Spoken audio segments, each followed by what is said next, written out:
Ya, yang pertama adalah kita sapa dulu guru kita, Ustaz Danu. Assalamualaikum Ustaz. Waalaikumsalam warahmatullahi wabarakatuh. Alhamdulillah sehat ya Ustaz. Alhamdulillah. Ini kita ditemani oleh Pak Tung. Halo guys. Kemudian di sebelah kiri Ustadz ada Zai. Ya, assalamualaikum Bang Zai. Waalaikumsalam Ustaz. Kali ini pembahasan yang akan kita coba angkat adalah tema polisi menembak polisi, kan begitu? Wah, ini kan jadi pertanyaan, kenapa kok bisa begitu? Apakah karena memang pegang senjata atau ini berbicara takdir? Yang kedua, apakah yang ditembak itu misalnya begitu, apakah memang ada runutannya dari atas atau gimana tuh Ustaz secara akhlak? Mudah-mudahan ya menjadi bahan renungan sehingga apa yang terjadi kepada siapapun sesungguhnya bisa jadi itu akibat atau memang sudah ditakdirkan garisnya seperti itu. Bismillahirrahmanirrahim. Sesuatu takdir yang sudah terjadi itu pasti atas izin Allah. Itu yang pertama itu ya. Nomor satu. Jadi kalau kita mau belajar tentang tauhid, tentang kejadian kita sehari-hari, kalau ada kejadian sesuatu yang menurut kita buruk, itu belajar gimana caranya kita itu tidak seperti itu, kan harus belajar ya. Karena orang itu akan memilih, dia besok masuk surga apa neraka itu memilih. Tetapi memilih, jangan memilih surga, tapi kehidupan sehari-hari semaunya sendiri. Karena ada rule-nya, ada aturan main. Kalau kita muslim itu ada aturannya, Quran, kemudian hadis, sunnah Rasul, ada aturan main. Kemudian juga yang harus kita ketahui bahwa apakah takdir yang terjadi pada seseorang itu, bagaimana itu bisa muncul takdir. Memang banyak dari saudara-saudara kita cerita bahwa takdir untuk hari besok, takdir untuk minggu besok, takdir untuk bulan besok, takdir untuk tahun besok.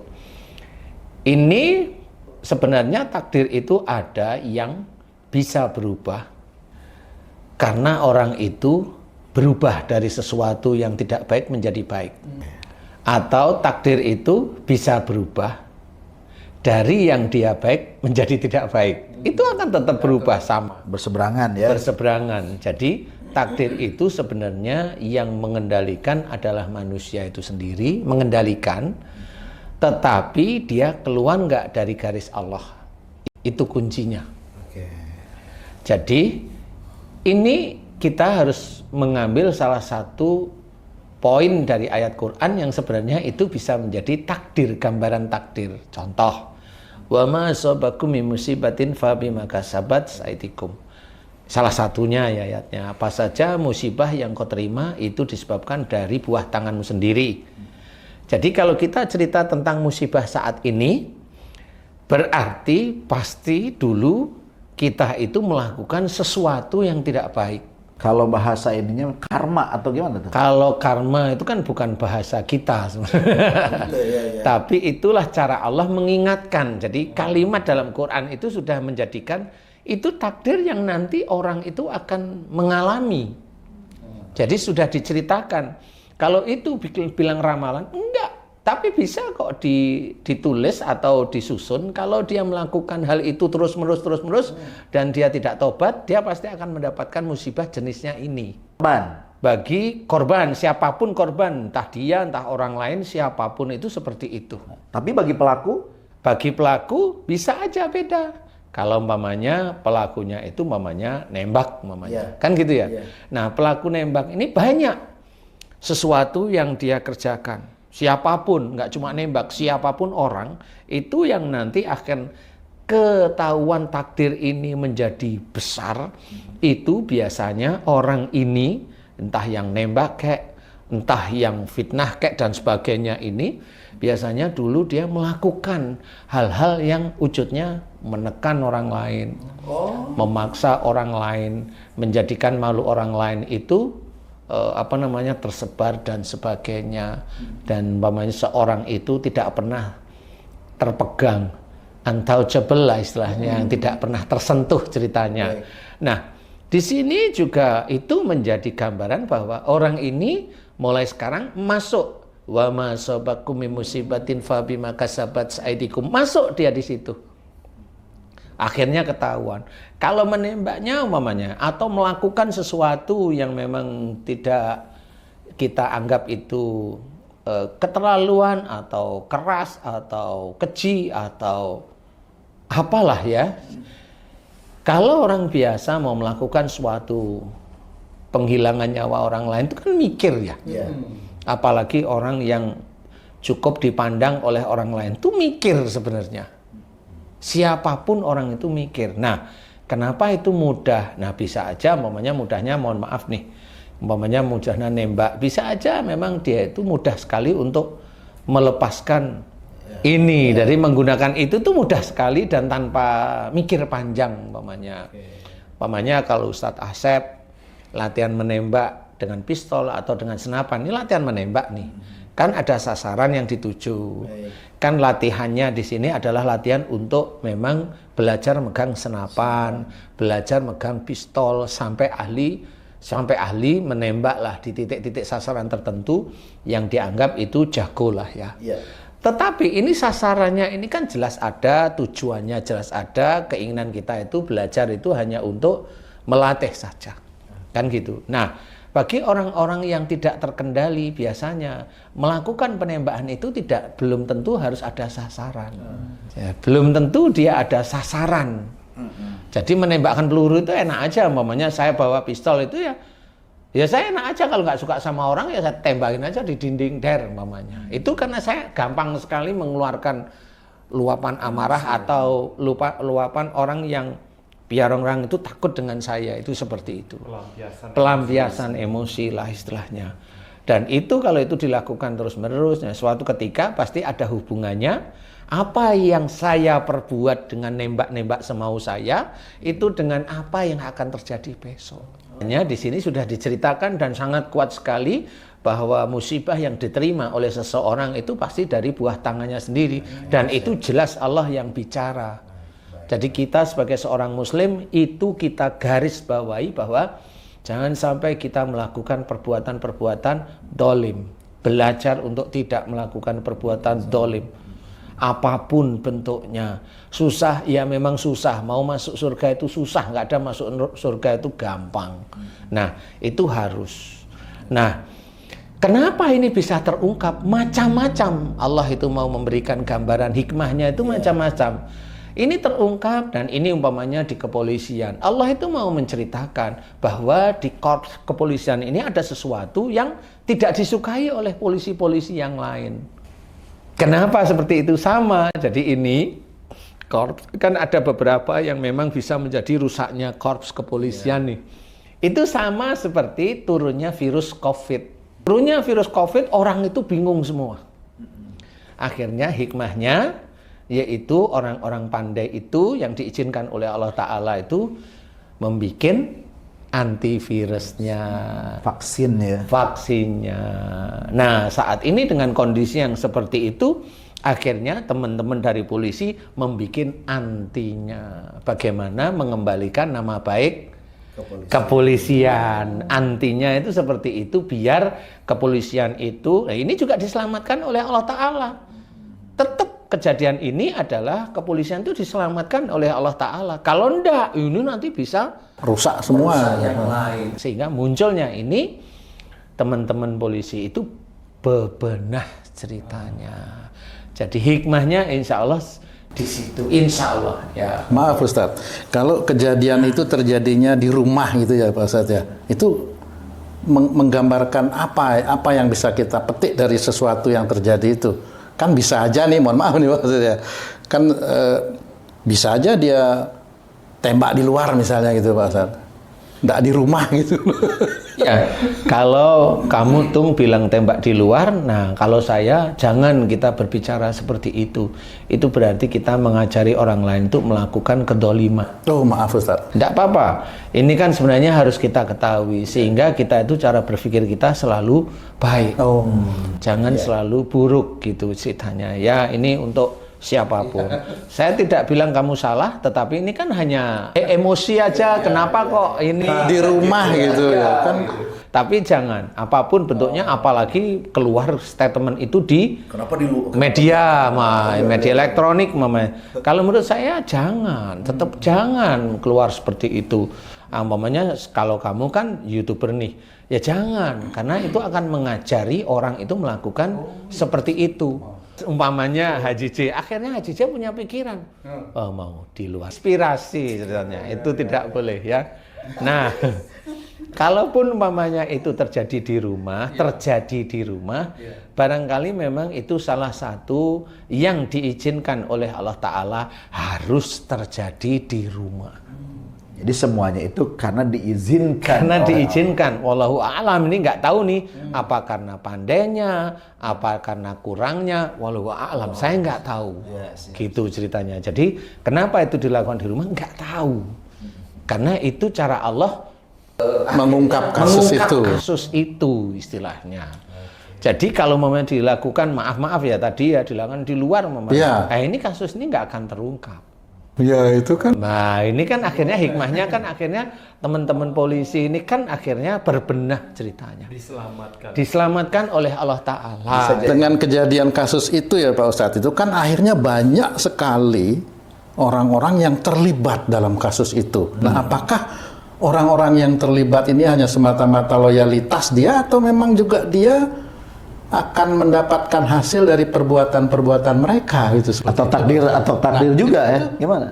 Kalau kita mau menilai begini, kalau saya dari pengalaman yang sering saya alami, sebenarnya penilaian kita satu, yang jelas dudukkan bahwa Allah itu tidak berbuat dolim, dudukkan pada hati dan otak kita itu. Ya, dudukkan bahwa Allah itu tidak berbuat dolim kepada hamba-hambanya. Itu nomor satu dulu. Satu, kemudian berikutnya baru menganalisa. Analisanya, loh terus orang-orang itu kok ikut-ikutan gimana? Kan banyak yang protes nih dari keluarga, dari ini. Ini kan nggak bersalah, ini loyal, ini. Ya, tetapi Allah itu punya dua malaikat, Raqib dan Atid. Dan itu selalu menulis, mencatat apa yang dilakukan oleh orang-orang, semua orang di dunia itu dicatat. Yang baik akan dicatat, yang buruk juga akan dicatat, walaupun sebesar biji zarah, yang terkecil pun. Nah, berarti kalau ada sesuatu keadaan yang seperti itu, insya Allah berarti catatan Allah tidak salah. Dan itu takdir yang memang harus disikapi. Persoalan beliau-beliau itu yang kena imbas itu memang pernah atau sering melakukan kesalahan, wallahu a'lam. Kesalahan apa? Saya nggak bisa cerita di situ. Ya, kesalahan itu ya bagi mereka sendiri yang bisa berpikir. Kalau mereka salah, kalaupun tidak salah, umpama bisa aja itu diuji dari imannya mereka. Dia tidak pernah berbuat salah, dia tidak mau menerima uang sogokan. Umpama dia menolak, selalu menolak, dia ikut. Berarti dia itu diuji oleh Allah Ta'ala lewat itu. Nah, pada saat dia diuji oleh Allah Ta'ala lewat itu, mampu nggak dia itu menyelesaikan ujian itu? Kalau nanti orang itu beriman, kemudian dia mampu melalui ujian dari Allah Ta'ala tersebut, orang itu nanti derajatnya ditingkatkan oleh Allah Ta'ala di dunia ya. Saya nggak bilang di akhirat nih, di dunia dulu nih. Cuma dia mampu nggak menyelesaikan. Nah, disitulah yang harus kita pahami bahwa ujian bisa aja memang itu dari kesalahan dan dosa mereka, atau kalau memang ada mereka berani bersumpah, demi Allah saya tidak pernah melakukan kedoliman pada orang lain. Demi Allah saya tidak pernah menerima uang sogokan dari dia gitu mamanya. Demi Allah istri saya tidak pernah pamer tentang harta kekayaan mamanya. Berani nih ceritanya kan gitu loh. Kalau berani loh ya, nggak apa-apa. Demi Allah berani. Kalau memang berani tidak ada masalah. Loh kalau begitu dijawab, itu insya Allah ujian dari iman kamu yang memang dites oleh Allah Ta'ala. Selesaikan imanmu itu, selesaikan ujian itu ada di garis Allah Ta'ala. Karena siapapun, hampir semua ustadz bilang, kalau orang bisa menerima takdir yang terjadi pada dirinya dan dia berlaku sabar menerima takdir, nah di sini dia akan dicintai oleh Allah Ta'ala. Kesabaran akan dia terima, pahala akan diterima, pahala akhirat, kemuliaan juga. Inilah yang sebenarnya takdir itu kalau dia tidak melakukan. Tapi kalau dia melakukan, lah ya mau jadi ngomong buruk. Apa lagi ya tetap jadi buruk. Ya sudah, sementara ini jalani aja. Kalau memang kita ada teman di situ, udahlah jalani aja, kembali pada Allah. Sudah nggak apa-apa, ini introspeksi dari Allah Ta'ala. Walaupun ini teman-teman kita yang salah, ya kita tetap memberi. Sebagai seorang kawan, ya kita berikan sesuatu yang terbaik. Tidak usah menghujat kesalahan-kesalahan yang lain, itu nggak perlu dihujat. Jadi kejadian-kejadian ini insya Allah ada hikmahnya, makanya harus kita pahami. Besok di akhirat pun sama, apa yang dikerjakan seorang manusia di dunia itu nanti akan diperlihatkan oleh Allah Ta'ala. Dan sangat teliti, dia mau baik, dia mau sabar. Kalau seorang Islam namanya kita melakukan sedekah tapi kita pamer, kita sedekah, kita ujub, kita riak. Kita itu menolong orang lain, kita merasa bahwa kita yang menolong dia, hidupnya dia sehingga jadi.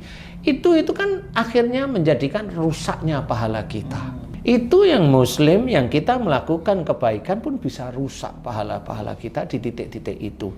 Apalagi seseorang yang umpamanya arogan, egois, emosional, menekan, kemudian mencoba mencari dia kekuatan dia tapi dari sisi-sisi yang abu-abu bahkan hitam. Itu pasti Allah akan memunculkan nantinya seperti itu. Saya ingin mencoba nanya sama Ustadz nih. Kalau kita kembali kepada Al-Quran kan, ketika seseorang membunuh, maka kisos hukumannya kan, dibunuh lagi. Nah, tapi kan beda dengan hukum Indonesia, hukum negeri kita. Nah, sekarang begini pertanyaannya. Apabila ternyata ini tidak terjadi kisos karena hukum negeri ini yang berbeda, apakah ini akan berimbas kepada anak keturunannya yang melakukan pembunuhan tadi? Apakah nanti akan terjadi entah kepada anaknya, kepada cucunya, itu apakah mungkin seperti itu, Ustaz? Jadi begini, kalau kita dari sisi ayat Quran, insya Allah kita fahami bahwa anak itu tidak menanggung dosa orang tua. Itu nomor satu, harus paham. Kalau orang tuanya itu berdosa karena membunuh, bisa aja, Allahu a'lam ya, anaknya bisa aja tidak dibunuh. Bisa saja ya. Ini tergantung Allah sebenarnya. Tapi yang jelas kita harus pegang bahwa dosa orang tua ini anak tidak menanggung, atau orang lain berdosa kita tidak menanggung istilahnya, apalagi sudah balik ya.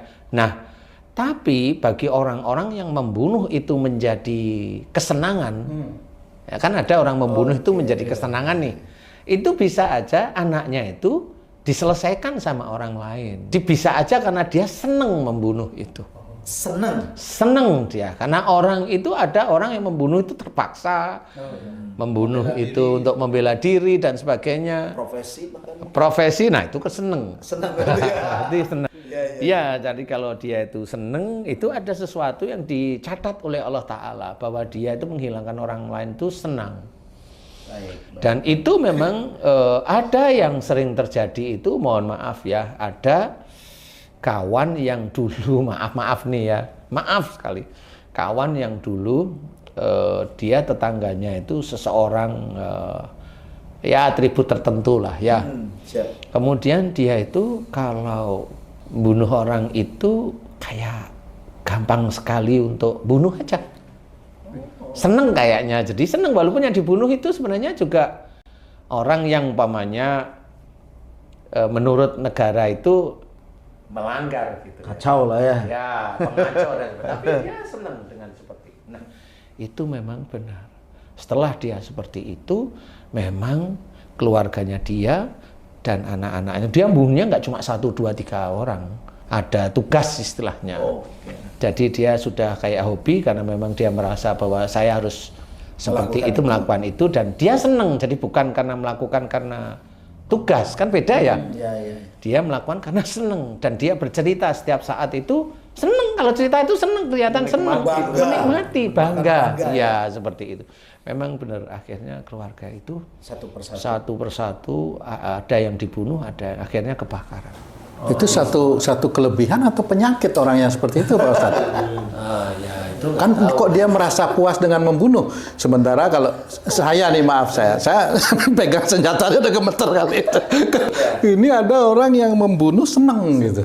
disitulah ada hal yang menjadikan dia mencari sesuatu di dunia itu, gitu loh. Jadi dia tidak mencari akhirat. Contoh umpamanya kalau mencari akhirat, pembunuh walaupun itu tugas negara kan nyesel. Kalau dia nyesel nih, biasanya nanti Allah mengirim yang besoknya bukan dia, orang lain. Oh, diganti. Nah, itulah cara Allah lewat doa, lewat dia hatinya. Itu Allah seperti itu. Kalau dia seneng ya sudah. Dia seneng itu ya dia lupa bahwa dia punya istri, punya anak, nanti punya cucu nanti ya.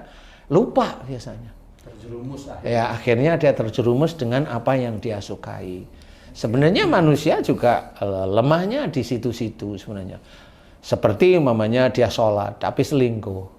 Nah, kalau memang tidak pernah ketemu sama istri ya selingkuh aja dia terus-menerus. Ke kasus tadi, kan ini sekarang yang dibicarakan masalah kepercayaan dan tidak percaya lagi kepada institusi seperti itu, Pak Ustadz ya. Lah, kalau kita pikir-pikir, apakah mempercayai institusi itu harus melalui satu kejadian yang seperti ini, seperti itu, Pak? Kalau Pak Ustadz percaya nggak sama institusi ini? Saya insya Allah selalu percaya. Alhamdulillah. Semua institusi yang dipakai oleh negara itu insya Allah tetap ada gunanya, ada manfaatnya. Karena bukan institusinya yang salah, bukan kan? Tapi oknumnya. Jadi kita tetap husnudzon sama beliau-beliau. Ya, pada saat ini momennya Pak Kapolri, beliau itu juga pecah. Cara mikirnya mengatasi masalah ini ya benar-benar pecah. Ini nanti bisa selesai benar atau yang di abu-abu di situ belum selesai cuma ngumpet ya nggak tahu beliau. Karena memang ini memang sulit, tetapi paling tidak kan nggak berani lagi dulu sementara ini. Dengan tegas Pak Kapolri seperti ini gitu ya, oh yang lain diem dulu nih kata. Ya tidak ada masalah, tetap harus percaya kepada institusi, nggak bisa tidak. Kalau memang polisi lagi bertugas lagi, ya hormatlah. Beliau juga mengemban tugas apa?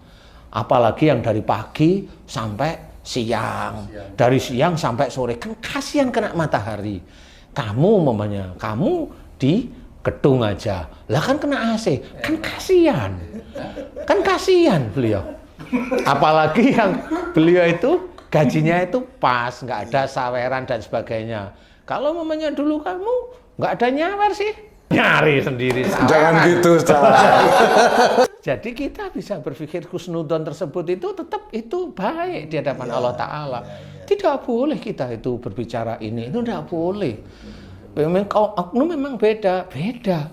Lah wong yang santri-santri saya yang polisi juga banyak, santri saya tentara juga banyak lah. Saya suruh husnuzon atau enggak, saya tetap hormat dengan institusi, nggak ada persoalan. Apa yang itu berlaku ya kita nurutlah istilahnya. Insya Allah seperti itu. Baik, Ustadz. Nah sekarang gini, kalau misalnya ada, ya artinya bukan hanya kasus ini, tapi ada kasus-kasus lain yang berhubungan dengan penghilangan nyawa orang. Nah kemudian si pelaku ini ingin bertobat. Tobatnya seperti apa, Ustadz? Tobat itu sebenarnya ya benar dia tahu seseorang itu, umpamanya dia pernah bunuh umpamanya ya. Kemudian dia nyesel dan kemudian tobat. Nyesel dan taubat beneran inilah yang dinamakan taubatan nasuha. Karena itu cara Allah kan begitu. Bisa aja di kisos itu dia dosa bunuhnya dihilangkan. Tetapi pada saat dia mati juga amalnya kan tidak tahu. Tetap dihisab. Tetap aja dihisab. Kan gitu. Hanya dosa membunuhnya hilang. Kan gitu. Tetapi kalau di negara sekarang ini umpamanya tidak dikisos, umpamanya dihukum. Ya memang hukuman itu tidak bisa menghilangkan langsung. Nah, jadi kalau ditimbang itu masih antara besi dengan kapas itu tetap berat besinya kalau kapasnya memang lebih Tidak sebanding. Kalau besi sekilo, kapas sekilo ya sama. Walaupun kapas namanya. Oh iya, iyalah sama saja ya. Jangan kita tertipu dengan berat mana dengan materinya. Nah, di situ maksudnya bisa aja memang belum terpenuhi tobatnya. Tetapi pada saat dia itu tobat, kemudian dia menyesal, kemudian dia dihukum, hukuman namanya berapa? 20 tahun namanya. Dan pada saat dia itu dihukum atau dia keluar dari situ, kemudian dia cari keluarganya yang dibunuh dengan tanpa tahu keluarganya dikasih. Kasih rezekinya dia semampu dia niat ini memang karena kesalahan dan dosa-dosa saya. Nah, dari situ bisa aja amal-amal dia itu malah mengurangi dosa-dosa yang dulu dia membunuh. Wallahu a'lam ya. Karena memang seperti itu. Nah, inilah, tapi sampai kapan? Nah, kalau sampainya saya nggak ngerti, karena itu kan urusan Allah ya. Karena yang benar-benar adil itu Allah. Kalau umpamanya di pengadilan, adilnya hanya melihat sisi hukum apa yang dikerjakan ini dari sisi situ. Tapi yang betul-betul timbangan itu bisa menghilangkan cara dia membunuh itu yang bagaimana? Ya nggak bisa cerita. Bagaimana sekarang kita itu bisa cerita Umar bin Khattab umpamanya? Betul. Nah, kan gitu ya. Betul. Pada saat beliau itu dulu itu ya keras, kasar dan sebagainya, malah bahkan sebelum masuk Islam dia mau menggal kepala Rasul. Setelah beliau itu masuk Islam ya Rasul nggak pernah ungkit-ungkit lagi itu, kan gitu. Jadi Rasul itu mengajarkan kepada kita tidak mengungkit-ungkit institusi sebenarnya. Ya itu harus kita pahami. Lah kalau kita itu ngungkit-ngungkit namanya dendam. Tapi tetap harus dicari, kan gitu kan, siapa yang melakukan itu dan boleh selesaikan kan? Selesaikan dari mengacu pada hukum negara itu boleh, silahkan. Kalau saya sih boleh-boleh aja. Tetapi kalau memang seorang yang terbunuh pasti Allah mengizinkan terbunuhnya. Orang yang meninggal itu Allah mengizinkan. Insya Allah pasti seperti itu. Sama seperti ada dalam Quran diceritakan, wala tulqu bi aidikum ila tahluka. Dan janganlah kamu menjerumuskan dirimu dengan perbuatanmu ke dalam kebinasaan. Sebenarnya Allah sudah menceritakan bagaimana seseorang itu akan binasa. Kalau diceritakan di ayat ini berarti ini adalah kelihatannya Allah biasa, tapi ini adalah pengetahuan dari Allah Ta'ala. Jika seorang melakukan kedoliman atau dosa, dikatakan oleh Allah Ta'ala binasa. Jadi sebenarnya itu Allah matinya seseorang kalau dia banyak dosa, Allah hanya mengizinkan, tapi tidak ridho.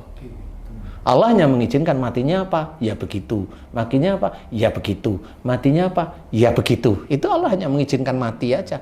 Karena perbuatannya. Makanya kalimat berikutnya dari ayat ini orang jarang tahu. Wala tulqu bi aidikum ila tahluka. Nah, baru belakangnya wa ahsinu, dan berbuat baiklah. Innallaha yuhibbul muhsinin. Kalau satu ayat ini disusun dua yang beda, berarti yang melakukan perbuatan baik inilah nanti kematian orang itu Allah ridho insya Allah. Dan ridhonya Allah kita juga tidak tahu. Makanya disuruh selalu berbuat baik. Begitu. Termasuk orang yang meninggal, maaf Pak Ustadz, termasuk orang yang meninggalnya itu karena nabrak truk misalnya gitu Pak Ustadz. Ya bisa aja. Kalau dia nabrak truk berarti uang dipergunakan untuk kendaraannya itu bisa aja memang nggak bagus. Ya. Bersumber dari itu yang belum dikeluarkan, yang belum dikasihkan atau apa, banyak sekali. Kemudian karena nabrak keras. Nah, termasuk orang yang nabrak nggak usah meninggal, nabrak aja orangnya itu termasuk keras. Perilakunya gitu. Iya, sehari-hari itu termasuk keras, kaku. Nah, kalau sampai meninggal ini dianggap oleh Allah Ta'ala ini barangkali menurut saya ya kurang manfaat aja. Nggak manfaat udah diambil aja seperti itu. Itu hanya Allah Ta'ala ya. Karena memang takdir itu memang kalau memang mau membicarakan itu banyak. Makanya tidak boleh suuzon, itu otak. Tidak boleh berbicara kasar. Melihat sesuatu nggak cocok jangan emosi.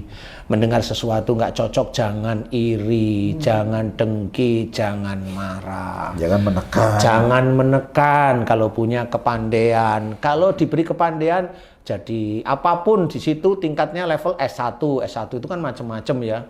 Kemudian S2, S3, S21 saya punya kalau S2. S22.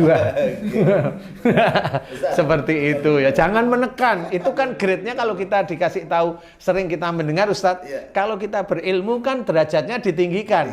Jangan menekan. Kan gitu. Ada satu hadis, al-qatil wal maktul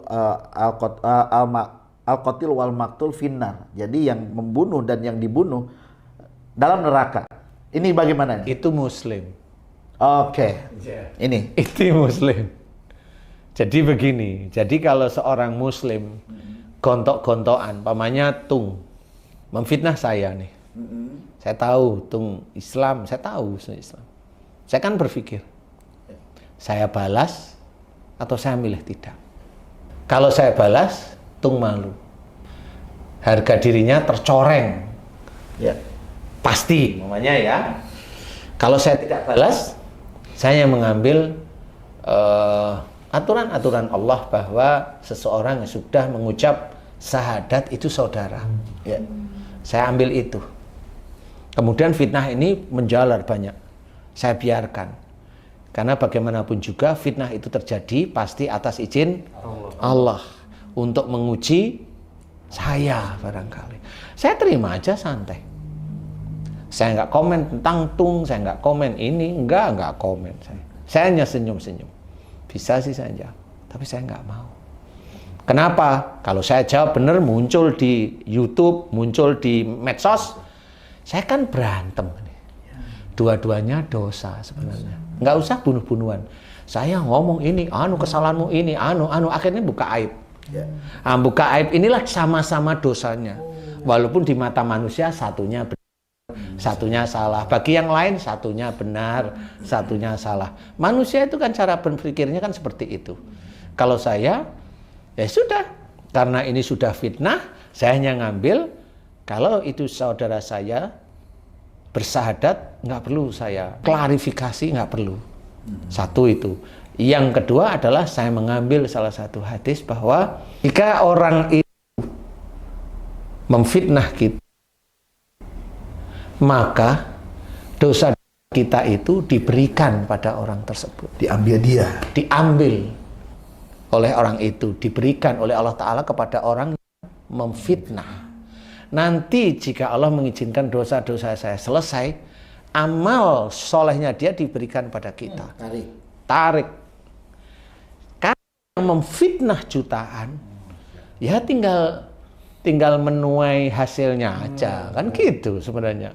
Nah, makanya kalau pahala demi pahala itu sudah masuk, salah satunya mudah-mudahan yang kita mohonkan, kita doain kepada Allah Ta'ala itu yang mohon dan sering dikabulkan. Itu yang harus kita pahami. Jadi doa itu walaupun ada orang Arab, kalau memang dia bakhil, dia dolim, ya belum tentu dia kabulkan sama Allah Ta'ala. Walaupun dia orang Arab. Ya, apalagi orang yang bukan Arab ya toh. Makanya orang yang bukan orang Arab kayak kita ini belajar benar-benar bagaimana kita itu baik di hadapan Allah. Seperti itu insyaallah wallahu a'lam. Vlog kali ini tuh bukan membahas tentang yang negatifnya tapi hikmahnya gitu. Jadi kalau ingin kita selamat ya janganlah melakukan perbuatan yang buruk. Kenapa? Karena akan berimbas kepada diri kita sendiri. Ya betul. Kan seperti itu. Siapapun. Ya. Baik, terima kasih Ustaz Danu, terima kasih Pak Tung, Bang Zai, ya. Para pemirsa, mudah-mudahan di episode berikutnya tentunya kita akan banyak lagi membahas yang sangat bermanfaat untuk meningkatkan iman dan takwa kita kepada Allah. Amin.